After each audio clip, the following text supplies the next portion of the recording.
rather do this than risk their children's life. A fresh wave of Cuban migrants crosses into the U.S. Our crew was at the border, and they are with us this morning. This should not force a financial crunch on our school system. Public schools brace for who knows how many migrant students will federal funding help pay. I'm not going to use your mother's birth against you. Because it wouldn't work. So much for that truce. The GOP debate got a bit rowdy. It is war now between Trump and Cruz. We will take it to the roundtable. Oh, so much more. Good morning and welcome aboard for a packed hour ahead. And we begin, though, with the first group of Cubans heading to the U.S. from an ordeal in Central America. Some 8,000 Cubans have been stranded for weeks in Costa Rica. The first group of 180 finally reached U.S. soil at El Paso, Texas on Friday. Their long and at times harrowing journey began last fall on flights to Ecuador, where they didn't need visas to enter. They traveled then north through Costa Rica, but Nicaragua blocked them at the border, and there they stayed in a kind of limbo until Central American nations reached an agreement to fly the Cubans to El Salvador. From there, they got on buses bound for the United States, and the first arrived in Laredo on Friday, where the Cuban migrants set foot on U.S. soil. Our colleagues Hatzel Vela and Brian Eli were there. They've reported extensively on the process and the people, and they were there for the first arrivals. Thursday evening, Randy Cuevas is the first of 180 Cuban migrants to be released on American soil. No, el viaje fue difícil, pero bueno, estoy en el país la libertad ya. A rough trip, he says, but I now have reached freedom. He spent 2 months stuck in Costa Rica like thousands of other Cuban migrants. Local 10 was there when the crisis started back in November after Nicaragua stopped allowing Cubans to cross into their territory. For decades, the Nicaraguan government has had strong ties with the Castro government.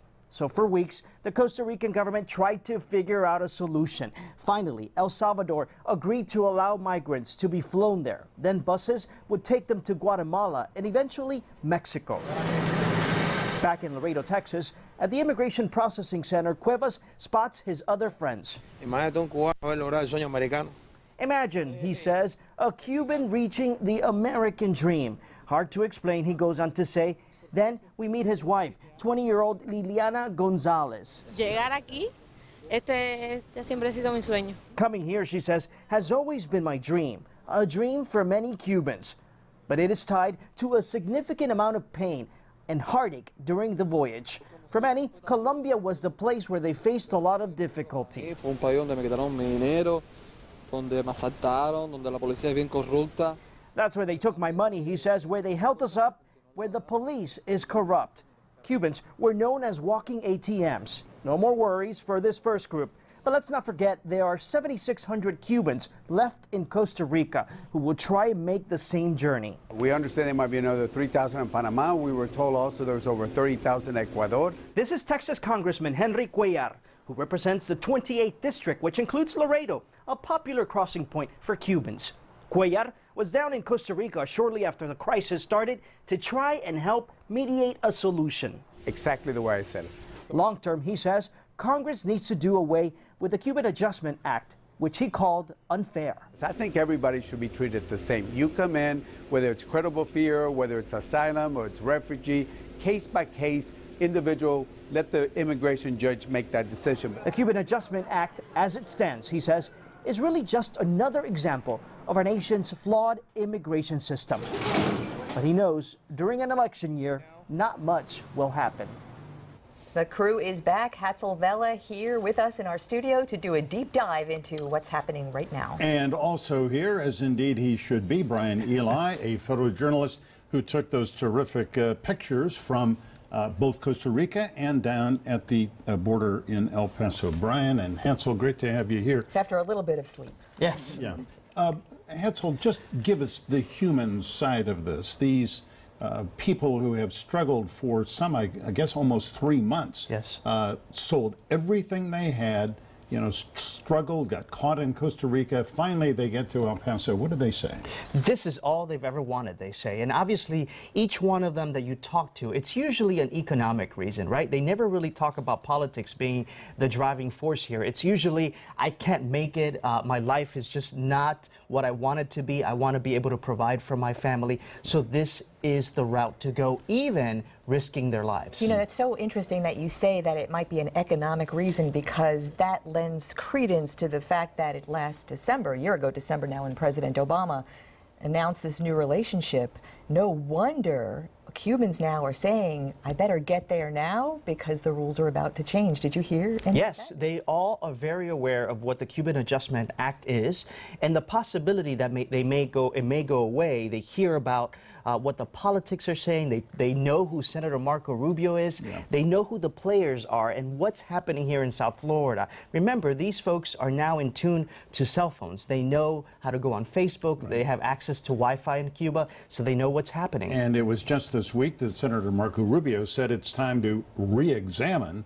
the Cuban Adjustment Act. Even a couple of years ago, that would have been unthinkable. Bryant, you were in a kind of target-rich environment. I mean, you've got men, women, children who are, when you were in Costa Rica, you know, doing the best they could under some pretty dismal conditions. As good as the Costa Ricans, they were very generous, weren't they?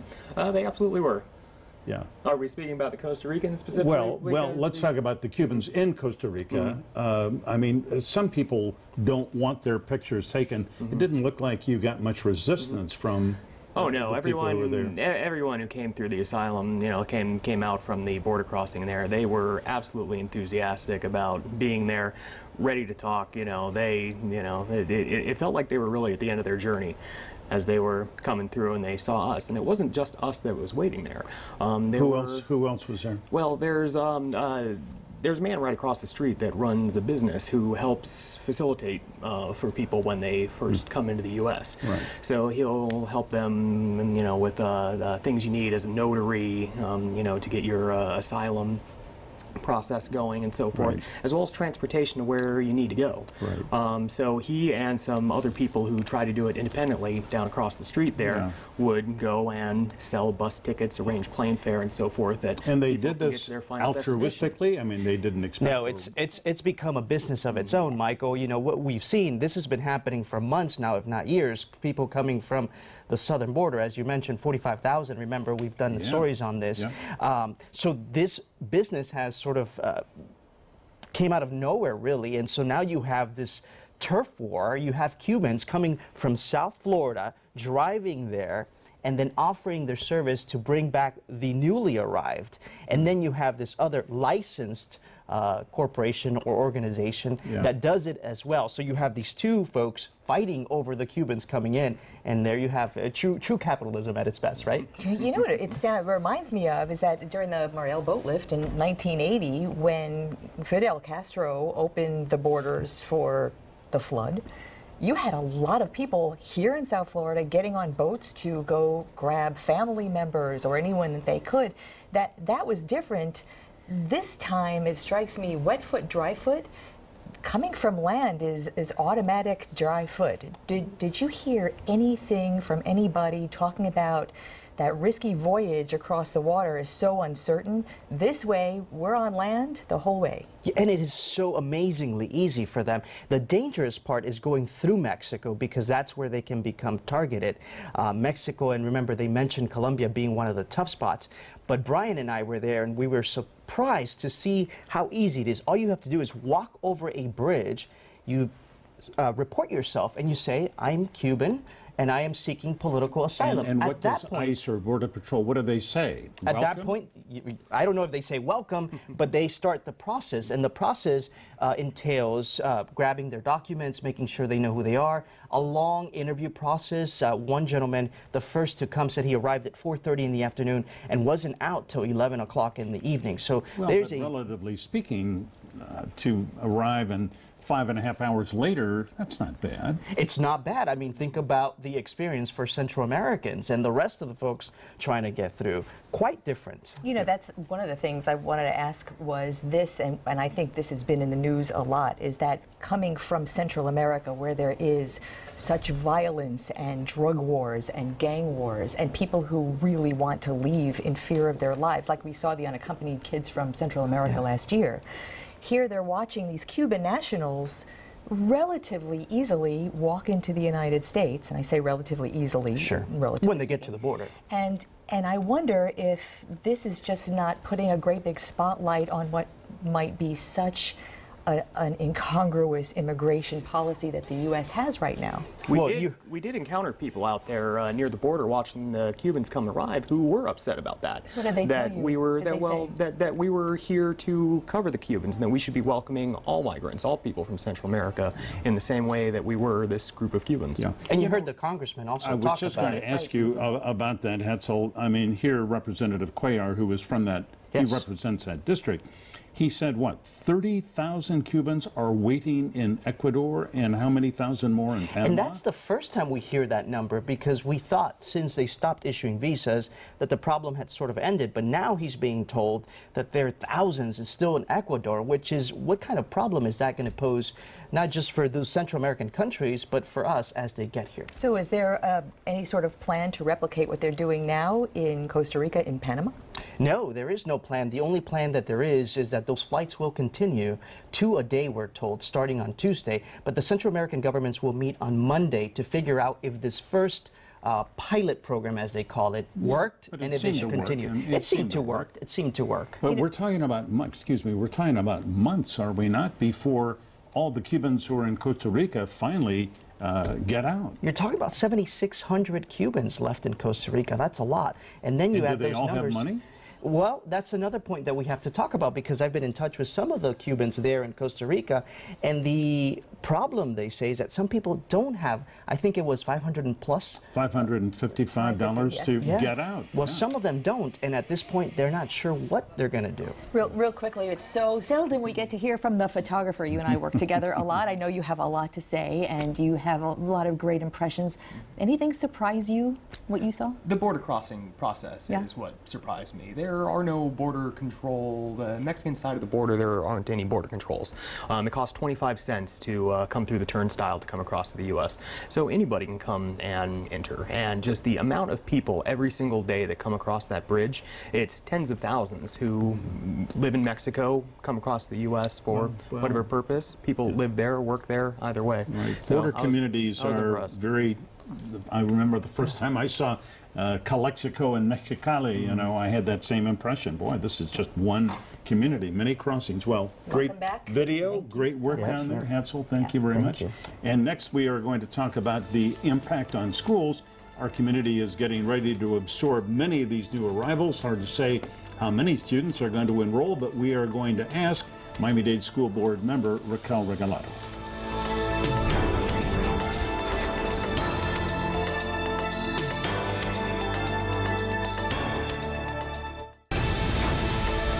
Miami-Dade County Public Schools took in an astounding number of foreign-born students last year, more than 15,000 of them. That figure could actually hit 20,000 by the end of the school year, and the largest part of that group, school officials say, will probably be those Cuban students who traveled here with their parents through Central America. Raquel Regalado is a Miami-Dade School Board member who spoke strongly this week in favor of federal aid to help pay for those students.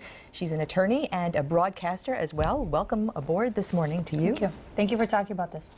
Raquel, you and your fellow school board members this week, I attended the meeting, and you unanimously said we need Washington to come to our aid, pay the additional costs, which are substantial, aren't they? Right, they are. And so that people understand, our public school system has to take every child, and we have to take them immediately. We had this conversation with the federal government when the Honduran and Salvadoran children were crossing the border, and there was a delay there, but the reason for the delay was because the federal government said, well, these children have to be processed. We're not sure if they're going to stay in the United States. In the case of the Cubans that are coming, they're staying, and a year and a day starts the clock once they cross the Mexican border. So there's there's no question as to if they're going to remain in the United States. And what we want is to ensure that we receive the federal aid necessary to make sure that our residents aren't paying for this difference. The superintendent at that same meeting put that number as $2,700 per student. Additional. Additional money, yes, of course. Break that down. What does that buy?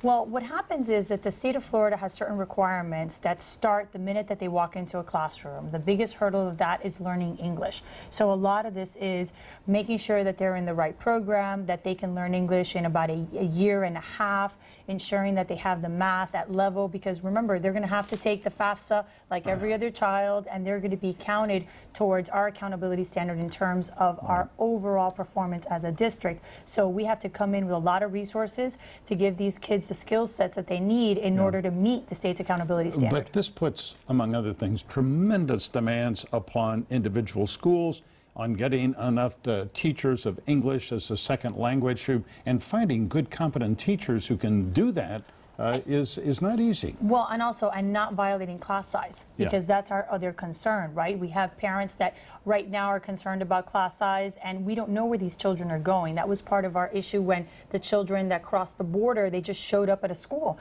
So one of the things that we're asking the federal government for is information as to where these families that may claim these children are, where they're going to be, so that we can set up schools and ensure that we have the classrooms and the teachers, not that they just land anywhere. Well, certainly there has to have been some lessons learned in that case from the Central American students, from the Haitian students who came after the earthquake 5-6 years ago now. How does that communication flow go? How do you know how many and when? And certainly Broward County schools must be in the same position, Monroe County schools. Isn't there a communication of some sort to give some sort of expectation? There's a little bit of communication right now because they're in Costa Rica. We have information from the places where they're staying. So we have a little bit of information as to how many children are there, but different than what happened with the Haitians, they're not coming in a wave. If they were coming in a wave, I think that we're prepared to deal with that, and we work very closely with the federal government in terms of processing. So we usually set up one place, we process them all, we send them to different schools. But when they come in 100, 250, 300, 30, 40, that's what makes it complicated. And the other issue is that the state counts our children at the beginning of the year and now in February. So after February, these kids are off the grid as far as the state of government and funding is concerned. All right, Miami-Dade Public Schools, like every other school district in the state, gets roughly $7,100 a year per full-time student. But what you're saying is, the state, after February, you're not going to get that money for these kids who enroll. Let me ask you, Raquel, I heard you and other board members say the majority of the kids who have foreign-born students who have enrolled are in Hialeah, Doral, and City of Miami. Is that right? Yes. I guess Doral, a lot of Venezuelan families have settled there. Cuba, a lot of Cuban families there, and the same, I guess, in Miami. Right. And just so you have an idea, I mean, we have this year, between July and now, we've had around 3,000 Venezuelans, right, in the area of Doral. And what we want to ensure is that the schools in those areas have the capacity to take these children. The other issue is it's very different to educate a 5-year-old or a 6-year-old. A lot of these kids are teenagers, so we have a lot less time to teach them English and to make sure that they meet the standard. And that's how it gets a little bit more expensive and a little bit more complicated. Let's broaden this up just a little bit. I know you do a lot of work with in Miami-Dade with the homeless programs, and I mean, the schools and education is one component, but there is housing to consider and social services. I know Catholic Charities does a lot of work. So thank you for bringing that up. One of the things that we were talking about at the school board is that we're joining with our congressmen, and we're joining with these agencies and asking for more information. So we deal with educating these children. They show up at our schools the first or second day, but the first issue is housing. The Homeless Trust doesn't have any more funds. Ron Book has already said that they need some help from the federal government if this is going to happen. And then Miami-Dade County has about 4 agencies that process these people. Church World Services among them, among them. So and the bishops also. So what happens is right now they're processing the balseros that are coming, you know, 13, 14 here. But when we're talking about 120, the fear is that they're going to have to parcel them out because they don't have the manpower. So instead of processing them in 2-3 days, it might take 3-4 weeks, and then that becomes a burden on Miami-Dade County to house these people and to give them social services until they've met all their paperwork and the Cuban Adjustment Act triggers. All right, we have less than a minute left, and I don't want to give it short shrift. We want to mention that you are running for Miami-Dade County Mayor. Late this week, you issued a statement critical of Mayor Carlos Jimenez for proposing a ferry terminal on the southwest corner of Port Miami, which is basically underused land right there. What's wrong with a ferry service, a ferry port at that on that property? I don't think it's the best use of that land. I think we need to talk about the port in this campaign. Number one, why is the port not open 24 hours? You know, why haven't we had an economic plan that looks at a port use instead of a commercial use? And why are we talking about doing business with Cuba when we don't know the parameters of that legally? My background is as an attorney, and this idea that the mayor has that we do business with companies, not with countries, I think is unrealistic. Look at the situation we're talking about right now. If I were the mayor of Miami-Dade County, I would have been in Washington asking for help to deal with this issue, because when we don't engage in state and federal issues, our taxpayers pay the price, and that's one of the problems that Carlos Jimenez has. I think this needs a debate. Yeah. I would love one. I would love one. Stay tuned for that. We will invite you back right here, and we will get Mayor Jimenez closer to the election. But thanks very much for coming in, Raquel Regalado. My pleasure. And up next, we take it all to the roundtable. Stay with us.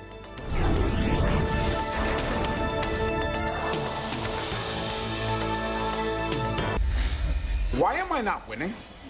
Is it the boots? I could lose the boots.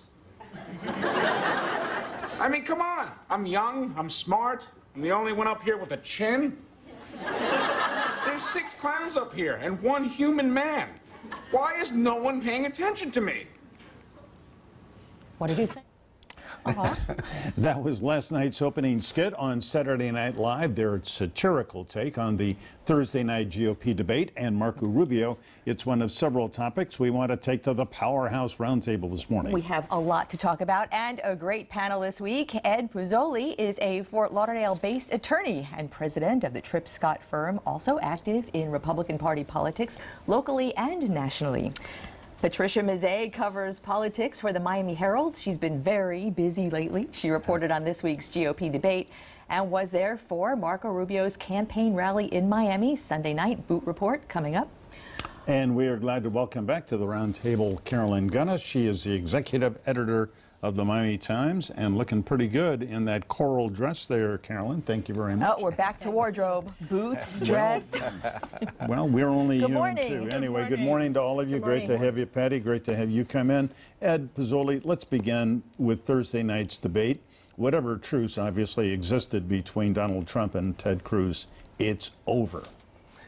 And for your purposes and the rest of the media's purposes, I'm sure you're glad. I mean, that was fascinating in that you saw like New York values issue come up, and didn't Trump really get the better of him on that? Depends on the audience. So if Ted Cruz would double down yesterday on this and kind of refused to have a full apology on it, and because he's speaking to conservative voters in Iowa, but I'll say this.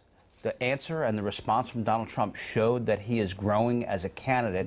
He turned that question or that response right back on him and got a lot of legs post-debate on that very issue. Yeah. While we're talking about that, let's put up the New York Daily News cover from this week that we had to do a little editing of our own, a little blurring because there's a, middle finger in there.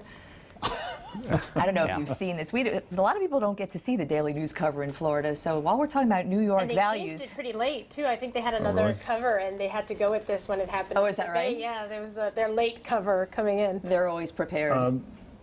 Beyond Ted and the Donald, Patty, what do you think about Marco Rubio? He seemed to introduce the angry Marco Rubio. Until now, we have seen a kind of an upbeat Morning in America kind of guy, and he was darker on Thursday night. I don't think it worked all that well. It's striking because he has cast himself as the young optimist in this race, in contrast with Trump, although he doesn't really draw that contrast all that much.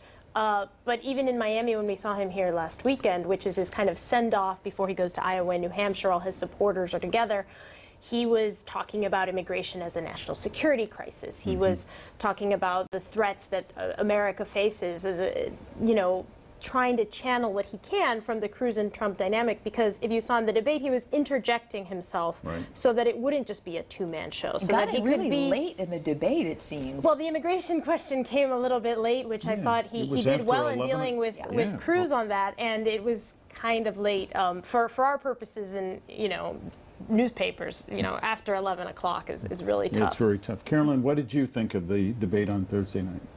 Well, I really thought that Trump certainly stepped out this time. He looked a little bit more presidential, if that we can even associate the word presidential with Trump.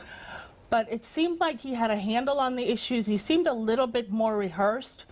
I think they wasted a lot of time fighting amongst each other, and instead of going after the Democrats, which they should be doing. I thought I heard Hillary Clinton and Barack Obama mentioned, at least for the first hour. I mean, they were repeatedly slammed. And when Chris Christie honestly called the president a petulant child, I mean, look, all's fair in love and debating, but boy, that just seemed to be going over the line, whatever the heck the line is. The next couple of weeks, I think, are going to be a lot of doom and gloom and trying to soundbite each other, because you have such a crowded field. People are finally going to start voting, and everyone's just trying to get in a word edgewise. You know what occurs to me is, as everyone heads to Iowa, the whole Trump persona is winner, winner, winner. What happens if he comes in second or under in Iowa? He claims it doesn't matter, right? That he's going to stick it out, but I'm not sure. But the winner concept and package goes so away. the persona, if that happens, the persona of Trump takes a hit. So I think that, as an example, the other night, Ted Cruz's persona of being a conservative, family values guy, and then you find out that his wife works for Goldman Sachs, which I don't think was well known, and they took $1 million loan from Goldman Sachs, and then had some paperwork issues, according to him. A paperwork mistake is how he put it. In this weekend's Wall Street Journal, and let me get all of your reaction if you care to, but Peggy Noonan, whose writing I happen to admire, former Reagan speechwriter, she had some, I think, damning things to say about Ted Cruz.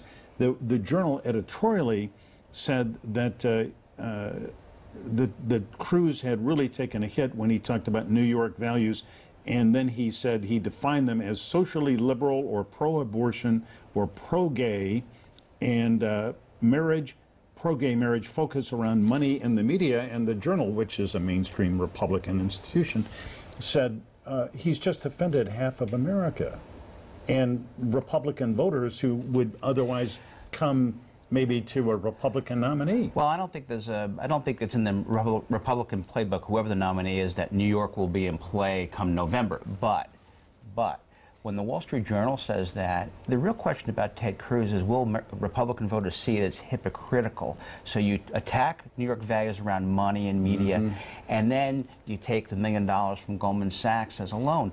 I don't begrudge the fact that his wife works for Goldman Sachs. It just falls outside of the image he wishes to portray. Well, and it's hard when you're trying to be the outsider. And Rubio faces some of this problem, too, right? He wants to be an outsider, but he's a senator who's been in politics since the year 2000. Ted Cruz wants to be an outsider, but he worked in the George W. Bush administration, and so did his wife. Texas Attorney General. He was in Texas in government. So shades of gray in this campaign. Well, right, and they're just so focused on the primary right now. Everyone seems to be a little bit muddy, all these front runners. Hillary, she had problems with the emails.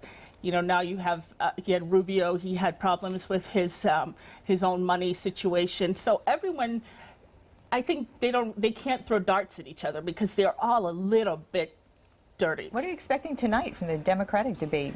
What has to happen there tonight? Well, I think that, you know, if Bernie Sanders has a prayer, this is it. You know, this is his chance to shine. I do think that Hillary, however, is the party.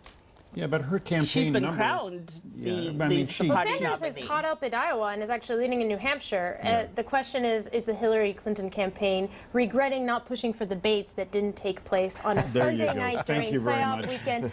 Right holiday before weekend, a holiday. after the Saturday Yeah. debates. She seems to enjoy the debates, but no one has seen them. She needs something, because here's the problem. You can say that she's been coronated the nominee, but there is a real distrust issue that she has among even Democratic voters. The fact that Bernie Sanders, who is a, self-avowed socialist, has 30% of the vote anywhere in anything is scary to me, and it really speaks to the weakness in the campaign of Clinton. If I can, here's the Peggy Noonan quote I was trying to get to a minute ago. Here's what she wrote. The real problem for Mrs. Clinton is that so many people do not find her to be a person of reliable integrity.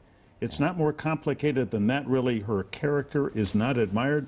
She quotes the August Quinnipiac University poll. 61% of people polled said they do not consider her honest and trustworthy, and that's worse than any candidate, Republican or Democrat. Well, and I'm not so sure she to the choir. well, look, Peggy Noonan certainly can wax eloquently far more than I can on it, but I still say that the big issue that she has is a trust issue, and so she has a major issue even amongst Democrats. If you look, I was proud of the Republican group that was there Thursday night. I thought it was a substantive debate. There was some time spent on the back and forth a little bit, which made it exciting. Birtherism. Yeah. Well, we look, haven't even talked it's about a legitimate issue, I guess, from a political issue, because you're in the court of public opinion, not necessarily in the courtroom. So I think those are issues. But I was pretty proud of the group that was up there on the Republican side. How do you think Jeb did? How do you think Jeb did? I actually thought he did very, very well. Now, whether or not it resonates and causes a change in the polls, I don't know. But so as an example, the issue over China. Donald Trump came out and said, we're going to put a tariff on Chinese products. Jeb was the only one who thought 3 steps ahead and then articulated, well, if you do that, then this. American consumer pays the price for that, and we could start a trade war. Do we really want that? That's what, in my view, you want a president at least to show his thought process of thinking 2 or 3 steps ahead. Let's stop right there for just a minute. We will be right back in 2 minutes with more. Stay with us.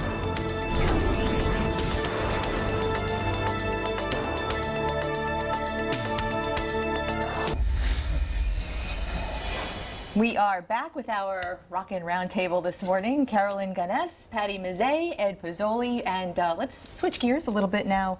We talked about the 8,000 plus Cuban migrants who are on their way to the United States, presumably many of them here. Patty Mazzei, what are the political implications of that move? Well, it's interesting how little national attention this has gotten compared to other immigration issues, right? I'm pretty sure the only presidential candidates who I've heard recently weigh in on it are Jeb Bush and Marco Rubio. No coincidence, they're from Miami. Both said, by the way, that they didn't think the Cubans should get free entry into the United States. Wasn't that interesting? Yes. Both of them said they're talking to a national audience, not Miami anymore. No free entry. No, Damien, no puede pasar. Right, and concerns about ISIS and people infiltrating seem kind of less pronounced when it's Cubans, which is a bit of a dichotomy that the rest of the country, immigrants from the rest of the country, might take notice if one of the local guys becomes president. But locally, you heard a lot of, the mayor of the city of Miami, the Republican members of Congress, kind of sounding the alarm bells for a few weeks and saying this could be trouble, we're going to need money, we're going to need space.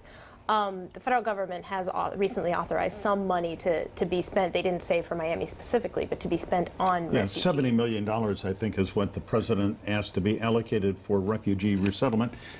Carolyn, this has gone on for years and years, but especially Haitian Americans look at the arrival of Cubans who are welcome because of the Cuban Adjustment Act.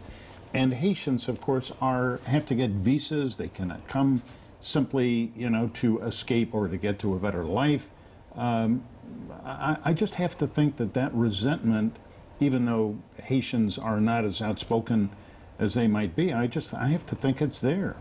Well, it has to be there, and it's not just the Haitians, it's the South Americans. It's everyone in this hemisphere who has lived under a dictator. It's not the only, Cuba's not the only country that has lived or is living under a dictatorship. And I think that this incongruent immigration policy that the United States has really needs an overhaul. And as we heard, our crew was talking about, a lot of the people they met were coming for economic reasons. And, in some cases, the politics and the economy is somewhat intertwined in many ways, Ed, but there are definite dichotomy there, people who are living in fear of not only persecution, but of death and violence. Right, and it's interesting, this really doesn't fit into the Obama administration's narrative around Cuba, and it does go to show at least those 8,000 migrants sort of voting with their feet. They're saying nothing's changed in Cuba. We want to get out.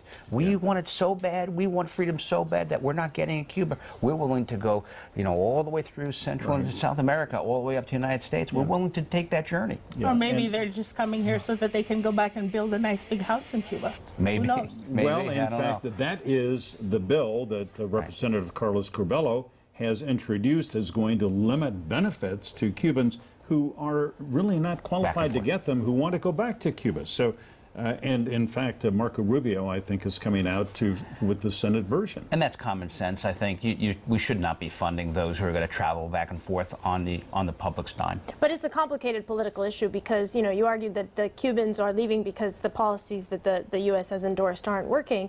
The counter-argument would be, well, they're leaving because they're scared the Cuban Adjustment Act is going to go away. And so, you know, kind of navigating that politically, you know, Curbelo and Rubio are not endorsing removing the Cuban Adjustment Act, although both seem to agree that some amendments are necessary. But if you try to amend it, does the whole thing go by the wayside? And then what does that do for local politics? And that's what our crew reports they were hearing, people who now see a time clock ticking and want to get through. Right. Let's, if we can, shift the focus here, at least briefly, to I think, a really important issue. The U.S. Supreme Court, Ed, you are a good lawyer.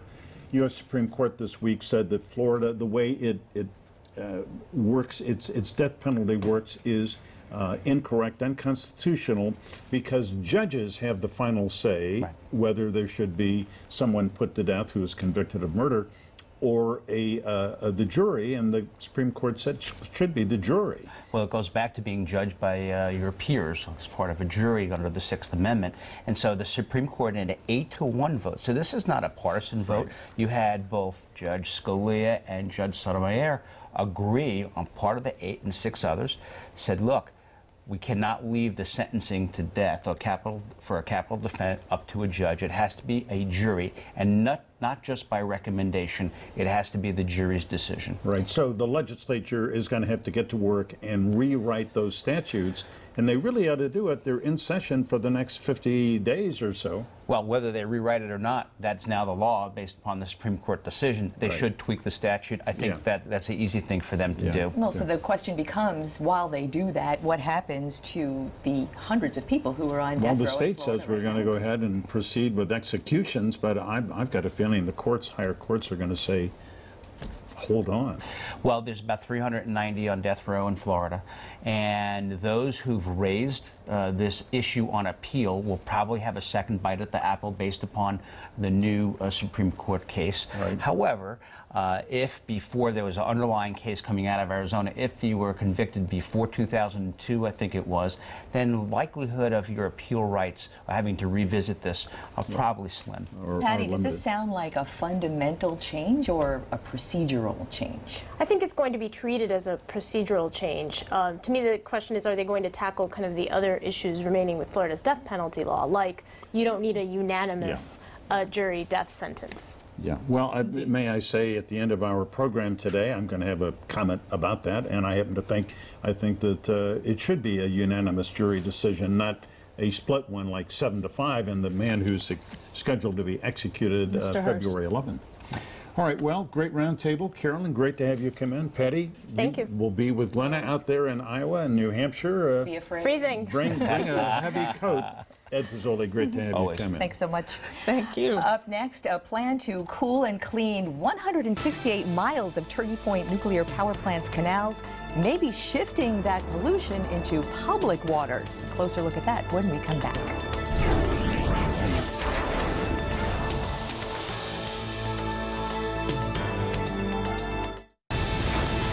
The solution to one problem may have created another problem in and around the cooling canals at FPNL's Turkey Point nuclear power plant down there in southwest Miami-Dade. The question at a hearing this week, did anyone consider the surrounding environmental impact of pollution coming from those canals when they get too hot and too salty? If these cooling canal waters reach 104 degrees, Turkey Point has to shut down the nuclear reactors, a max temperature imposed 2 hot, dry summers ago. We know that Florida Power and Light has to pump water to reduce salinity pursuant to the state's order. At issue for this panel of judges today, did the fix that cooled Turkey Point's canals and rid its algae blooms, salt content, and pollution merely move that all into the public waters of Biscayne Bay, and maybe more dire, the groundwaters from which South Florida drinks? The increase in the temperature would not cause increased salinity to the point that it would threaten nearby aquifers. Environmental groups have science and data that show otherwise. The line of groundwater pollution is right about here. Opponents contend the fresh waters Turkey Point pumps into its closed system to cool it and clean it pushes the contaminants into the public domain. All of that pollution is now showing up in the national park, in the surface water, and they've even shut down well fields to the west. Turkey Point operator Florida Power and Light argues that pollution and saltwater intrusion is not new, nor solely its doing. Is FP&L agreeing that there is a problem in the bay? No, what we're agreeing to is to sign on to be part of this solution, that as a result of our operations and also, land mining and water excavation, may have exacerbated this saltwater intrusion that's occurring. Okay, so and those parties are apparently coming up with a solution, but that plan is in limbo, waiting for regulatory sign-offs. Stay on this one. That is a big story. All right, still to come, my personal perspective about how Florida metes out the death penalty, and it's not the right way, according to the U.S. Supreme Court.